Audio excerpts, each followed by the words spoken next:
Welcome back, everyone. It's here. And today I've got some r/BestOf for you all. As per usual, I'll be reading you the posts, giving you my opinions, and I hope you do the same down in the comments below. And without further ado, let's jump right into it. This post was collected by Direct Caterpillar 77, and their tagline is, of course, Satan is not a pogo stick. The original OP is forsaken by hot dogs. Posted July 7th, 2026 to r/relationships. Me, 35 female, with my boyfriend, 41 male, of 3 years, just found out he's been secretly eating hot dogs because I, unknowingly, starve him. I recognize that this sounds insane from the post title. My boyfriend and I have been together for almost 3 years. We have what I would describe as a pretty solid relationship. We have enough similar interests to enjoy activities together, but enough divergent ones that we also have full, complete lives outside of the relationship. We also spend almost every night together and plan to move in together when his lease is up in the fall.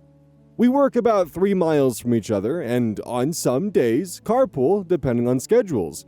Typically during the work week, I get up and make breakfast and pack our lunches. This has been ongoing since probably 6 months in. Usually for breakfast, I don't do anything crazy. Oatmeal, cereal, scrambled eggs, and toast. Normal breakfast stuff. For lunch, I pack sandwiches, chips or pretzels, some sort of fruit, and a couple days a week, a sweet treat. I always make his portions larger than mine, and he's never complained about any of it. Today, we went to lunch and stopped at a nearby park. I was sitting across the picnic table from him when I noticed some yellow on his shirt and made a comment. "You have yellow on you, joke." He looked over and scratched it away. There was a lot of it, and I mindlessly said, "Did you take a mustard bath before lunch?" And he just turned bright red. After some questions as to why he was embarrassed, the truth came out. I don't make him large enough meals, and almost every day for the past 2 or so years, he takes his 15-minute morning break and walks to a nearby convenience store where he purchases what can only be described as a second breakfast hot dog. I recognize this sounds ridiculous, but I'm so hurt and upset that he's been starving all this time and never wanted to say anything. Of course, now I'm embarrassed because he thinks it is all the funniest thing to ever happen, but I'm really bothered that instead of sharing his discomfort with me like a normal person, he just had a mid-morning hot dog for months on end. The conversation eventually ended up with us both mad. Me for what I feel is deception, him for what he feels is me blowing this all out of proportion. Do I just ignore it, or is this indicative of bigger problems? Too long didn't read, I have unknowingly starved my boyfriend for years, and instead of talking to me about it, he has developed a second breakfast of almost daily hot dogs. Am I crazy to be upset? Edit. He is the one who said he was starving, not me. That's a whole lot of focus on that word choice, so I wanted to clarify. I appreciate everyone's thoughts. Relevant comments. Why didn't the boyfriend say anything before? He usually avoids conflict until it's at his breaking point. I guess A, I don't want to push someone to a breaking point when I am completely unaware, although I guess it's not that big of a deal to him, and B, holy shit, he needs to get his cholesterol checked. Top comments. Sleep fight comments. You weren't starving him, he's a grown man who, by all means, could have said at one point, "Hey, can you pack me another sandwich?" He is a grown man who can also make his own lunches. You are taking responsibility for an issue that has nothing to do with you. The real issue is why he didn't feel comfortable saying something about it to the point where he kept this a secret for so long. User SugarPie22 comments. I agree he probably should have said something before now, but you also sound like you're blowing this way out of proportion. He honestly probably enjoyed his mid-morning break and thought of it as a treat rather than you starving him. I'm sure he could have snuck food from home, gone to the grocery store himself, or any number of options if he truly didn't want a hot dog. Update, July 8th, 2016, the next day. Original post can be found here. So I read everyone's comments and found most people thought I was overreacting and a handful thought I was a psycho bitch. By the end of the day, I was feeling pretty bad. Some points of clarification. It was not the consumption of hot dogs that bothered me, it just seemed really weird to me that this was a 2-year habit that he never mentioned to me before. That's like 500 times this has happened and it never came up. He knows that I have a chai latte obsession. I don't tell him every time I get one, but he's aware that I hit up the coffee shop, and sometimes he stops by for me. I would have reciprocated is all.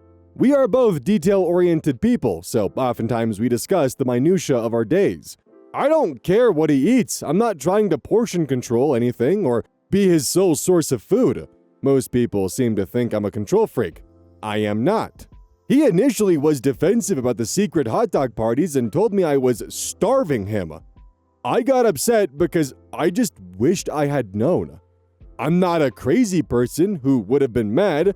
I would have just asked if he wanted more food, or if he was fine with a mid-afternoon snack. I did not really ban hot dogs in my home due to a tragic dachshund accident. Come on now. As a quick little soft embarrassing insert here, I had to Google dachshund pronunciation because my brain immediately wants to go, Duchess Hound! So I Googled it and then clicked on the little audio thing to hear the pronunciation, and Google started fucking barking at me. And that's not what I wanted to hear. Anyway, I don't guess much of that matters now because things have taken a turn for what I perceive to be the worst. Like I said, I was feeling like a shitheel by the end of the day, so I stopped by the grocery store on my way home and bought him 3 cans of Vienna sausages, which I presented with a verbal apology to him before dinner. Before I get more mean messages about meat choices, I know Vienna sausages are not hot dogs. I just thought they were funnier. He laughed and we moved on. During dinner, which was not Vienna sausages in case you wondered, we were talking about everything, and I mentioned the original post I had made, and he asked to see it. So he read it while I was cleaning up my kitchen, and when I got done and went into the living room, he was sitting there with tears in his eyes. I asked him what was wrong, and he took a deep breath and told me that he felt bad so many people had told me I was off the deep end. I was really confused by this point, so asked why he felt that way. Turns out, the reason I didn't know about his daily hot dog is because he's been meeting an ex there to take their morning break together. The girl is his college sweetheart who stayed in the city after school. They broke up years before we even met, so I only know of her abstractly. He has always spoken fondly of her, and according to him, they just grew apart. However, it seems that she has a job working nearby the convenience store he frequents, and once they realized, via Facebook, I knew they were friends on there, it did not bother me. See, I'm not controlling. They were working in close proximity. They decided to meet up at the store.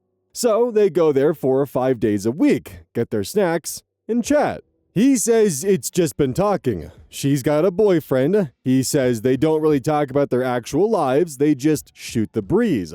I asked him why he didn't tell me about this before now, and he said he didn't think it was a big deal, but that he also didn't want me to ask him about it or be suspicious. I don't know. I feel like having secret ex-girlfriend meetings that happen to include hot dogs is a lot different from having secret hot dogs.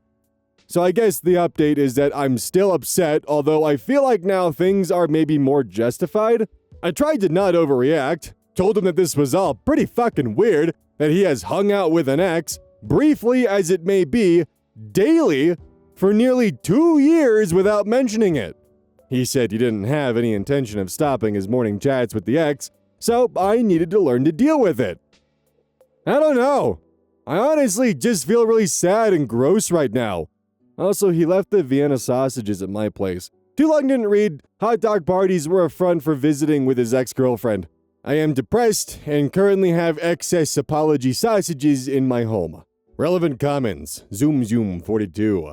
And he said he didn't think it was a big deal. I call bullshit right here. I think it's quite the opposite. Anytime a person deliberately hides something like this from you, then partner knows that they are not doing something right. There is more going on here than just eating a hot dog. Hope he responds, the more I think about it, the more I'm sure she's been the one eating hot dogs, if you know what I mean. After stewing all day, I'm done with it all. And deleted user comments. Additionally, he's been meeting up with her on the sly for 2/3 of your relationship. Opie responds, yeah, and somehow it never came up. It's way too suspicious for me to get over. Deleted user comments further. I'm sorry, OP. I'm sorry he treated you so badly, lied to you about it, gaslighted you when you found out, and you got shit on by the internet. I know it isn't any real consolation, but I thought the tragic dachshund incident crack was very funny. I think you have a good and resilient personality, and I have faith that you'll end up in a better place once you make some changes. Tell your soon-to-be ex that you hope he'll be very happy with his hot dogs. OP responds, I am seriously considering taking a photo of a hot dog and writing "It's over" on it to send as a breakup text. User waiting for a dragon comments, weirdest update ever, but yeah, that is really strange, and I would be extremely disturbed if I heard that. I'd find it weird if he was having lunch with someone and not mentioning it for all this time, no matter who they were. It's really strange not to mention someone you are in almost daily contact with. The fact it's an ex makes it all the stranger. If it wasn't a big deal, why didn't he tell you about it in the first place? He must know that this isn't appropriate, or he wouldn't be hiding it.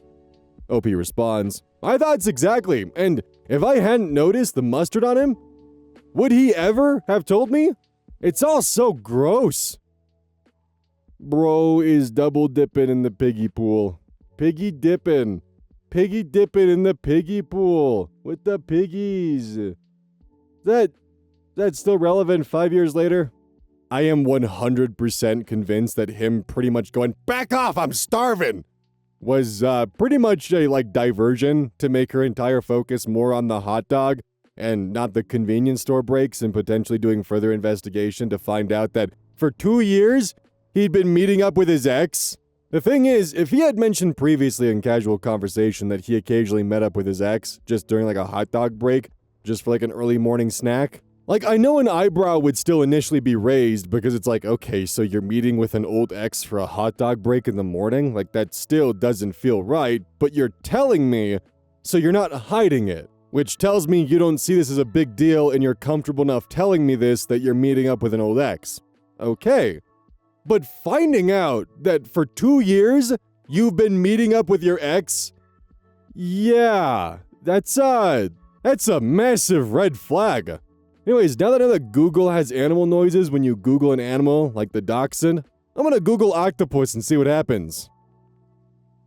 What the fuck? Nah, I'm just messing with you. Disappointingly, there's nothing there, but, did I make you giggle? I hope I did. Hey, so just as a general heads up, this one is scary in a way that I can't properly explain, but it's also incredibly important and could be potentially life-saving. This post was collected by Choice Evidence, 1983, and their tagline is, "It dawned on me that he was a wizard." The original OP is Throwaway 99D 58AW, posted to r/relationship advice July 3rd, 2019. Wife started to hate me and our kids all of a sudden, and now she left us. Hi, this is my first time posting, and I'm not an English native speaker. I'm also sorry for my mess of a text, but I'm just at the end mentally.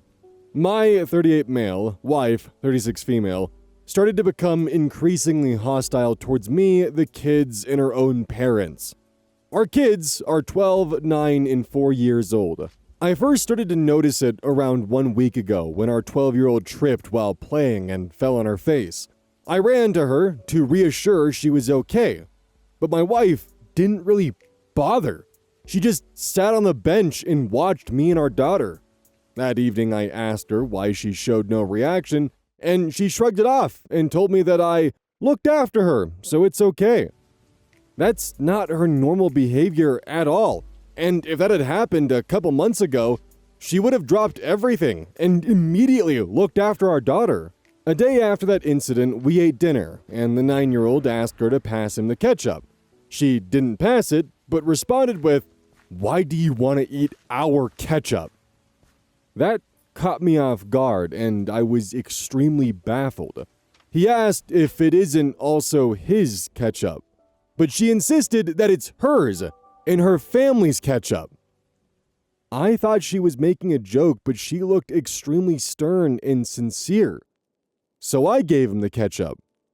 The rest of the day was uneventful, but she kept looking at me and the kids in this, I really don't know, aggressive fission, as if we were a threat to her.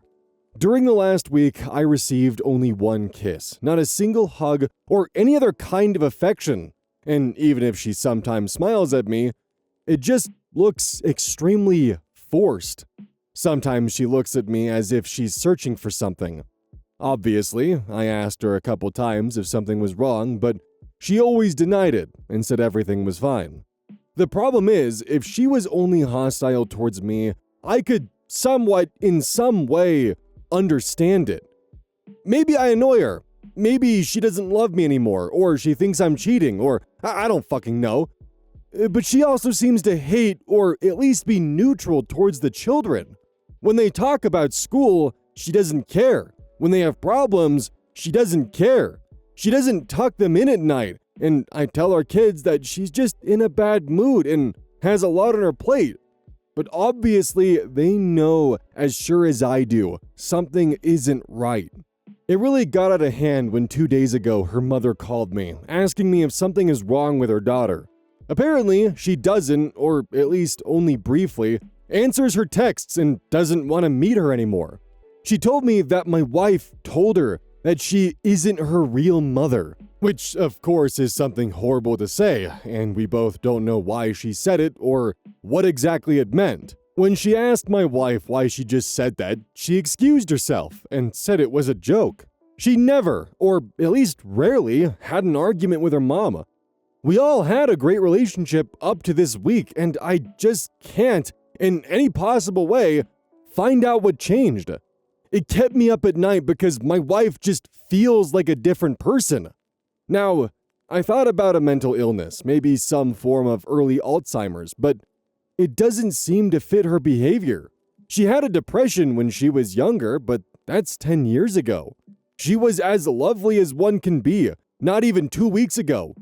There are a lot of other instances of her behavior, but I don't have the energy to write it down right now. That brings me to yesterday. I sat her down and asked her if something is wrong, and I need an answer now, or otherwise, we will be seeing a psychiatrist. She started telling me that everything was fine, and she just has to act as she always does. That sentence made me feel sick to my stomach because I don't know what it meant. Is she seeing someone? Is someone fucking holding her hostage? Or what is happening? I asked her what she meant, but she just brushed it off again, saying that she's okay. I then told her that we're seeing a psychologist, and she started screaming at me that I can't make her. I insisted, so she threw a cup at me, got up and told me that she wants her real family back. I don't fucking know what that means. We didn't change anything. Everything is as it was a month ago. She grabbed her purse and ran out of the house. She returned a couple of hours later and told me she's sorry for how she acted. She did a complete 180 and said everything is good now. She kissed me and told me she will explain it tomorrow, but she's just tired now. When we got to bed later, she kept looking at me as if I'm a stranger. But I was also extremely exhausted from everything and just fell asleep. It's morning now when she left the house. I can't find her, and it looks like she packed some stuff of hers. Some jackets, her purse, 2 pairs of shoes. I called her parents, her friends, everyone she knows, but they all haven't seen her. Her friends told me all that they haven't had contact with her in the last week. Should I call the police now? Have some of you experienced something similar? I just don't know what to do. I have never felt this helpless. Edit. I called the police a couple minutes after the first people here told me to. The police responded and they took my story very seriously and said they will search for her immediately. I told them a couple places she might be. I waited at home and distracted the children, saying that their mom took some time for herself. Her parents are at my house and play with the children. They're just as destroyed and unnerved as me.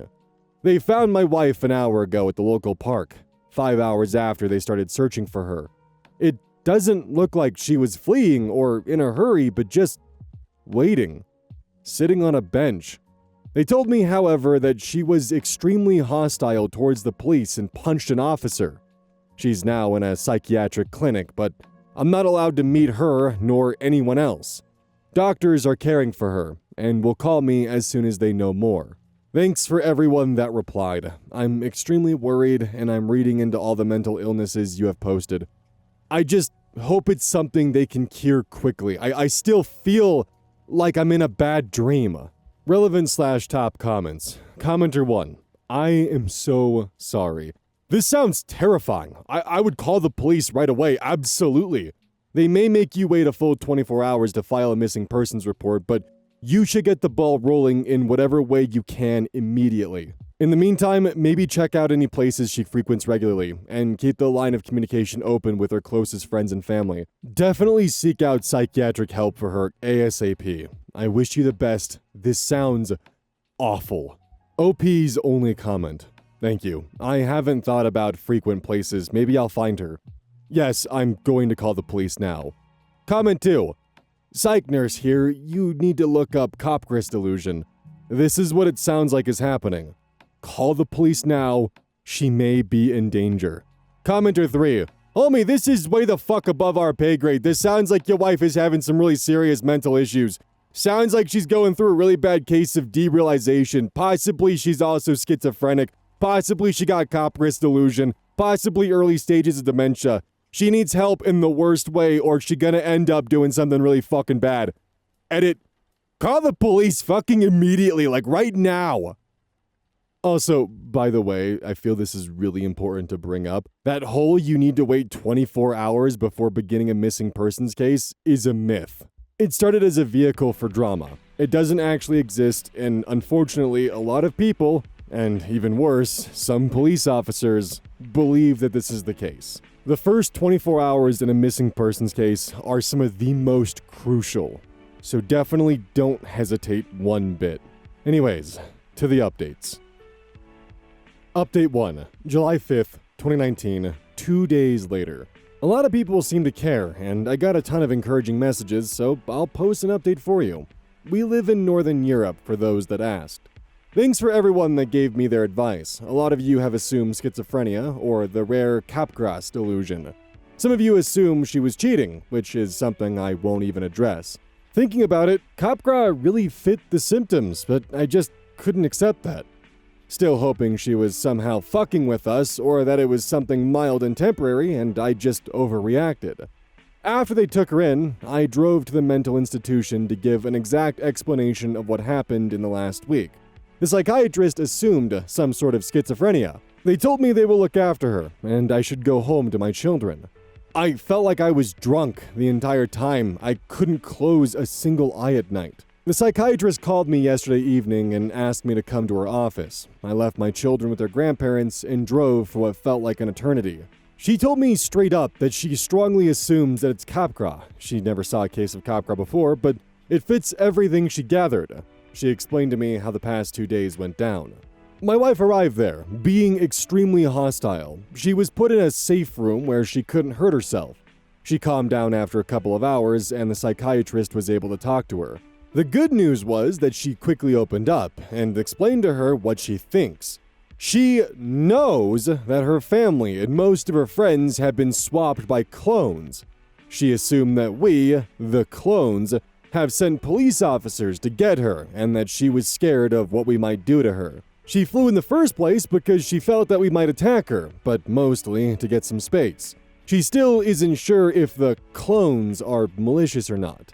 For those of you wondering, Copgris is the delusion that all of your loved ones have been replaced by imposters. That explains why she was distrusting me and always searched for some signs in me and the kids. My wife said that we act exactly like the real ones and how perfect our disguise was. But she knew we aren't real because she didn't feel any love towards me or the kids or her own parents.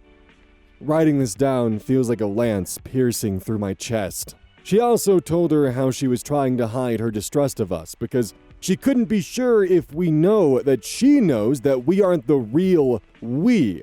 Her delusion that we've been swapped came to her 1 day before I noticed it. 10 days ago, she woke up, looked at me, and knew that I wasn't the same anymore. Not the real one. Same with the kids, her parents, and her friends. She hadn't had those thoughts before. She asked the psychiatrist if she knows who swapped us or why it happened or if this happens often. She tried to avoid answering her question because she wasn't sure how my wife would react if she gave in or took her out of her delusion. My wife asked her when she can get out again. The psychiatrist asked her if she wants to get out, and she answered that she's okay being here. It gives her some comfort being with professionals, and she now has time to think. It helps that my wife is a nurse and that she respects doctors a lot. The psychiatrist explained to me how they will try to slowly deconstruct her delusion, and that it can take a short or a very long time until she fully recovers. She explained to me that it's possible that she might never truly recover. But the fact that she opened up about it and doesn't necessarily feel scared is a good sign. I'm still not allowed to see her, as it could make her panic. She appears to be completely clear of mind about everything else. She knows names, dates, places, facts, and everything she knew before. Only the thought that we aren't the real ones is now a fact for her. Now I wait till they have some good or bad news of how she develops. Writing all of this down really helped me. I'm trying to wrap my head around this situation, and I'm mostly scared for her and the children. I can't hide how distressed I am that my wife isn't at home. So I explained to them that she's in a mental hospital and she has to recover. The 4-year-old doesn't really understand, but the other two took it surprisingly well. It helps that they heard all those morbid stories my wife told them from the hospital, I guess. They asked me when they can see her, and I told them that I don't know, but I hope it'll be soon. I haven't felt this empty, and I don't know if I should be sad or angry. Fuck! Thanks to everyone here that helped me. I feel like I'm in a waiting room at the dentist. It's so surreal. I feel better knowing what the problem is, but worse not knowing when it ends. Editor's note, OP did not leave any comments in this first update. Top comments, commenter 1. OP, stay strong and take care of your kids, and I hope that everything turns out okay in the end. Commenter 2. Hey OP, I had to study Capgras syndrome a little for an exam a couple of weeks ago. One thing that stood out to me. Here Stein and Ramachandran, 1997, offer support. Their patient claimed his parents were imposters when he spoke to them in person, but treated them as his real parents when he spoke to them on the telephone. Consistent with the delusion resulting from discrepant visual information. Young, 2000. If they will approve it, see if you can start gradually with phone calls. It stood out to me as the best avenue for initial treatment. I wish you and your family all the best. Edit. I don't feel comfortable answering any more questions in OP's thread. He's going through enough and should only listen to the doctors. Commenter 3. The fact that this can happen to a person where your mind just suddenly completely turns on you, possibly forever, feels like the true meaning of terror. Commenter 4. Psychologist here. Capgras can often happen because of localized brain damage. It damages the emotional recognition part of the process that recognizes familiar faces. So people can see a face, recognize its identity, but there's no feeling of familiarity. You should insist they do a CAT or MRI scan of her brain and look for signs of recent mini strokes or other localized brain damage. Final update, October 4th, 2019, 3 months later from the first update. It's been 3 months, and I feel like I can give another update. Most, if not all of you, probably don't care, or have forgot. But hey, if anyone wants to know, I haven't responded to most private messages because I don't feel good enough talking about it. I still kinda don't. To address the elephant in the room, my wife is back with us. She is at home and well, and she laughs about the whole incident. More than I do, to be honest, but that's just me. She immediately started her treatment at the Mental Health Institute. At first, they kept her sealed off from me and the rest of her family and friends. They taught her relations and how the brain works and how to process love and affection and all stuff like that. Meanwhile, I was at home, biting my fingernails away while explaining to everyone what's happening. Turns out that many people I know and thought highly of don't believe in psychological damage and mental health problems. So that was fun talking about too. Anyway, this isn't really about me here. They somehow convinced her that she has a delusion. Apparently, she almost immediately believed them, but said she still doesn't feel anything towards us, even if she knows that it's a delusion. Her trust in doctors and nurses made all of this so much simpler, and I'm so grateful for this. They worked with her more and let her first talk to her parents over the phone. She started gaining trust again, and they kinda rebonded. Later, they allowed me to talk to her, and I wasn't able to say a single word because I basically broke down in tears when I heard her saying, or more like asking, a simple hello. She told me it'll be fine and she just needs some more time, and that the doctors know what they're doing. I regained some strength and told her she could call whenever she wants to. Later, she talked to the kids, and it really helped her. She laughed with them, told jokes about mental health, and recollected some memories. Gradually, they let her meet her friends, then her parents, her siblings, and finally, me and the kids. That was almost 5 weeks ago after she got turned in. When she saw me and the kids, she started to cry too, and kissed all of us. She said she was sorry, but I assured her that there is nothing to be sorry about. They still kept her a couple of days for some final tests and let her finally go.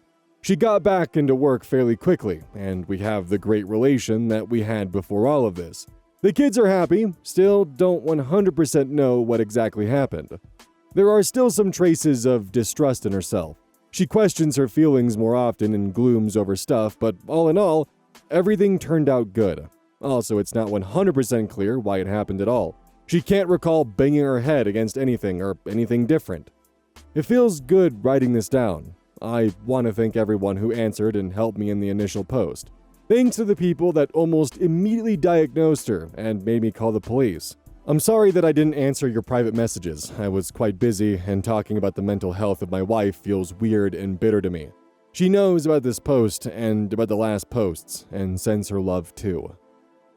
While the husband's POV is scary, and definitely seeing a loved one break down like this with a way that you can't help them because they're suffering from a mental health crisis, I can't even imagine what the wife's POV would have been and what she was experiencing, and just the fear of everyone you love is been replaced by imposters, and that is horrific. One of my fears is something happening to my brain and losing my normal way of approaching logic and reasoning and pattern recognition, and not knowing that's going on, and struggling to understand or comprehend the world around me and dealing with that.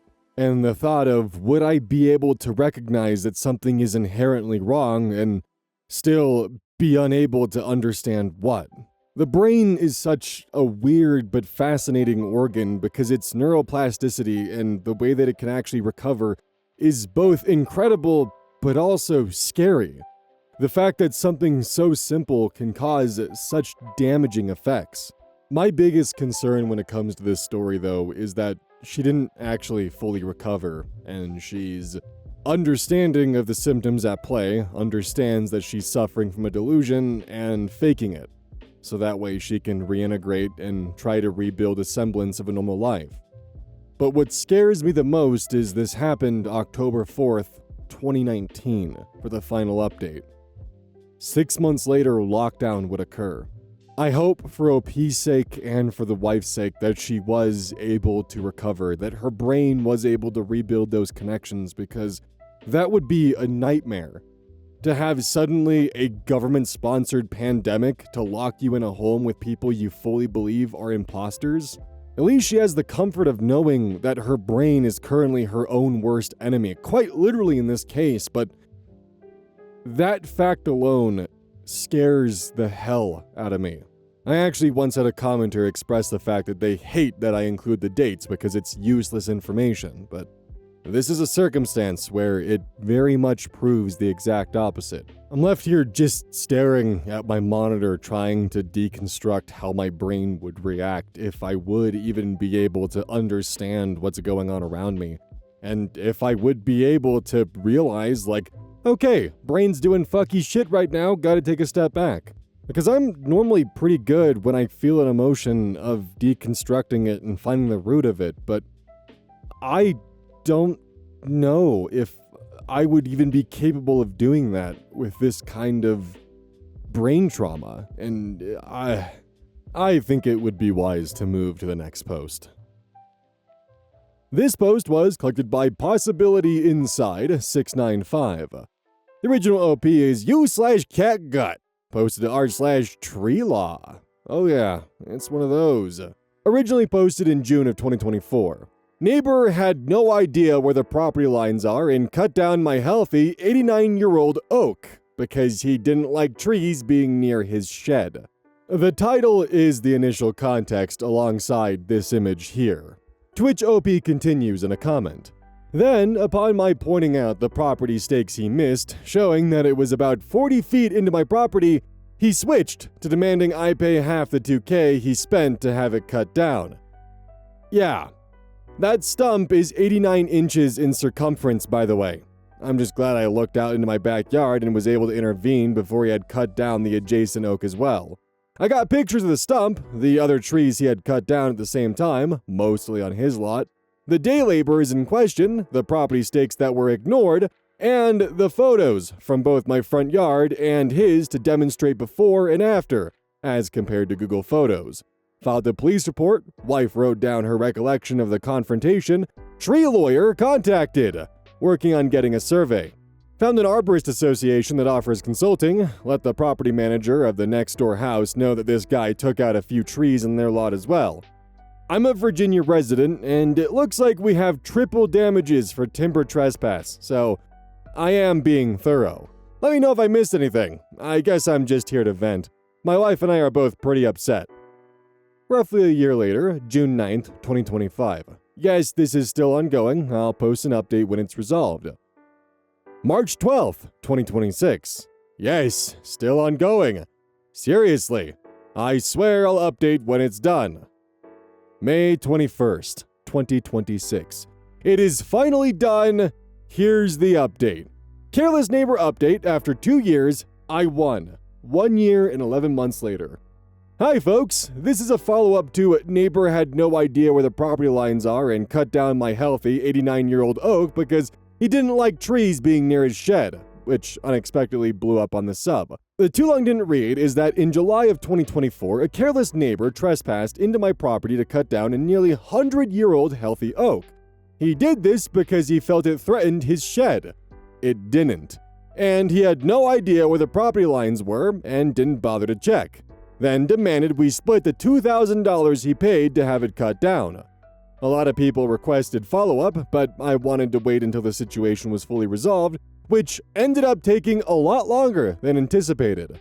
My wife and I were both pretty upset about the situation and hit the ground running from day one. We retained a lawyer specializing in tree law, who advised we solicit a property survey to confirm the location of the tree. This ended up taking nearly 2 months due to a local shortage of surveyors, and unsurprisingly, conclusively demonstrated that the tree was well within the bounds of our property by about 50 feet.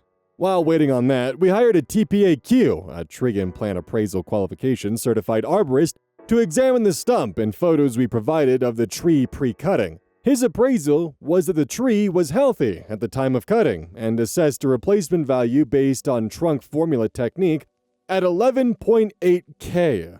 However, in my state, the replacement value is not considered the basis for damages. Instead, damages for commercially grown trees are 3 times the value of the lumber, while for residential trees, the recognized damages are the reduction in property value as a result of the trespass.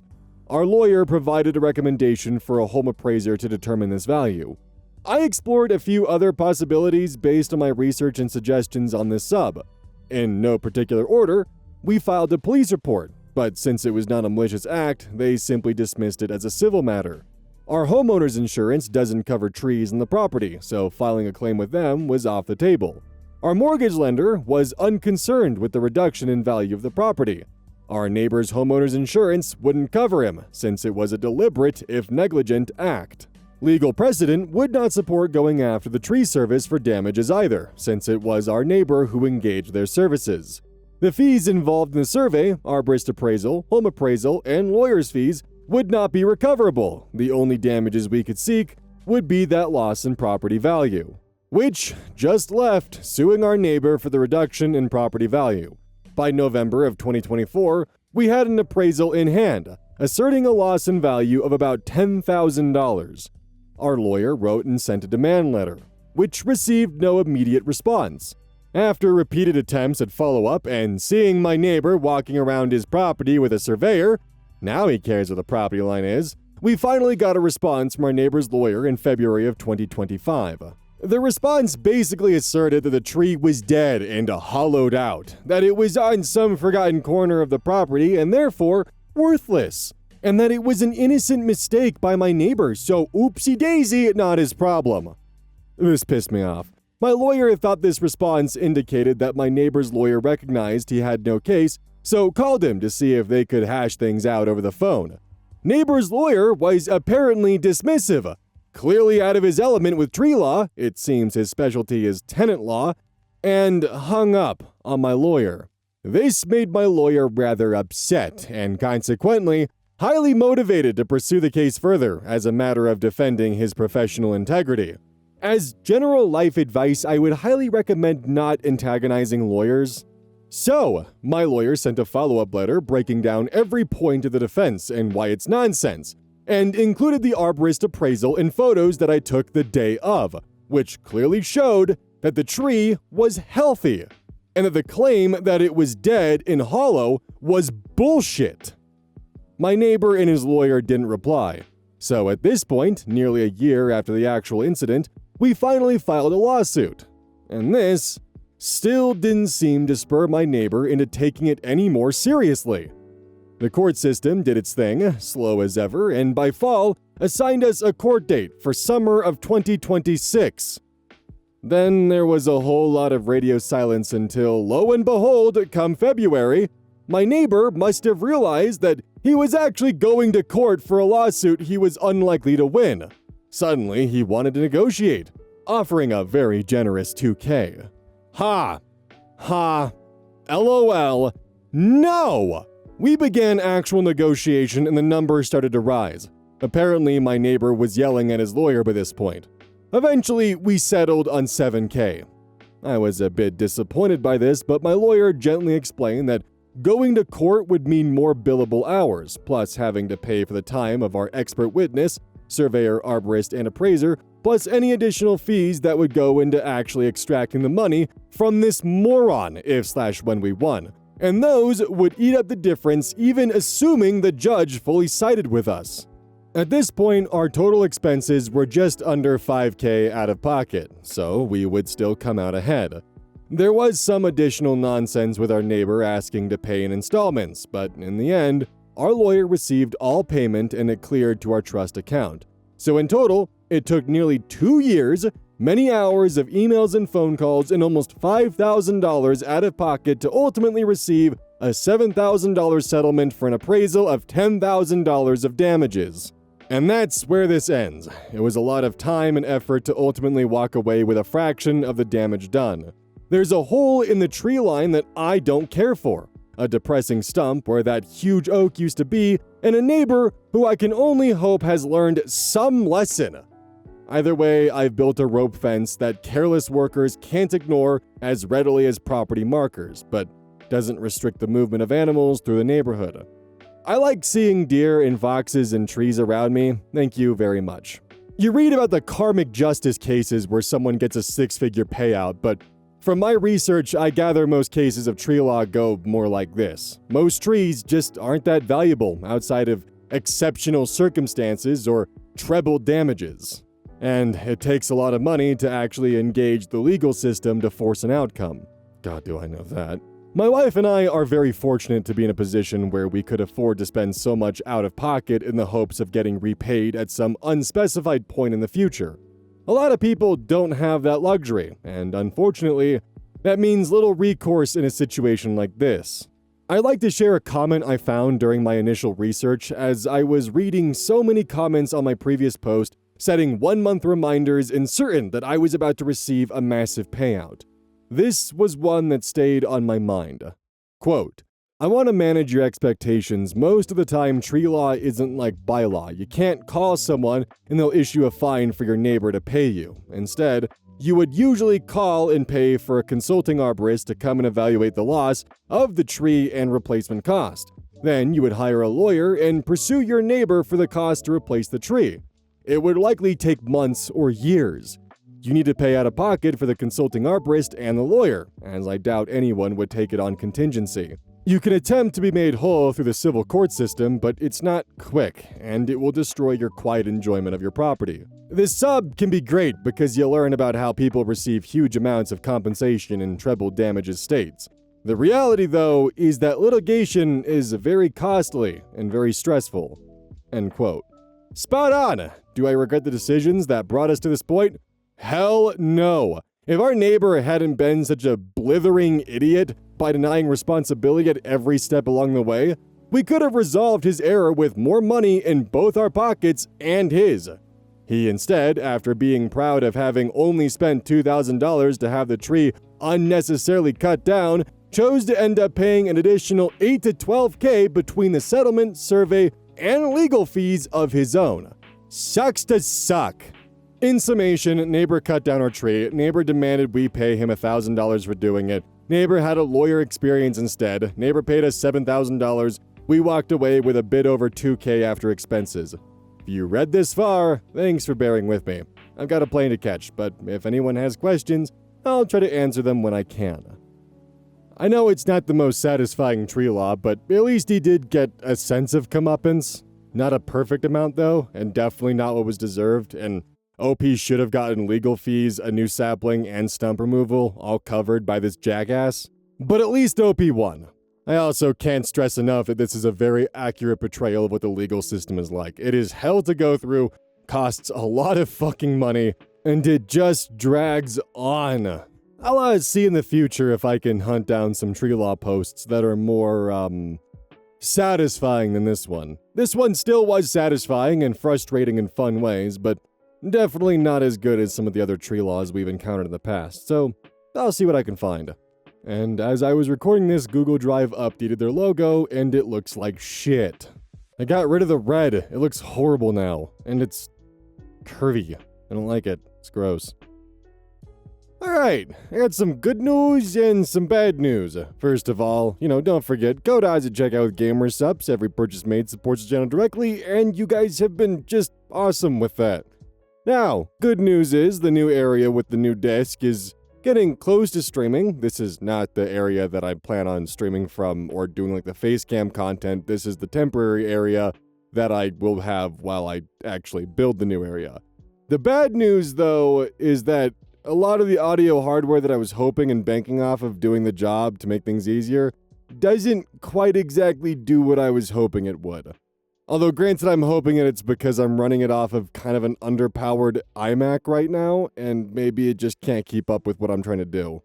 Which the iMac is not what I plan on doing the eventual actual stuff off of. This has just been my vocal booth computer for a while because it's an all-in-one that's super quiet, and it's done its job faithfully for like 4 years now. But I don't know if it has the processing power to do real-time post effects, because this is what it sounds like if I try to do that. It's not bad, but there's crunch to it. I don't know if you guys can hear that or not, but there is definitely just a little bit of crunch, and everything is all like blown the hell up. I can actively see there's like errors within the audio right now. Oh god. Yeah, listening back to it, there's a bit of a crunch to it, plus there's that random beep. Don't know why that's there, but yeah. That's what I'm talking about, where I don't know if I quite have the processing power yet to handle this.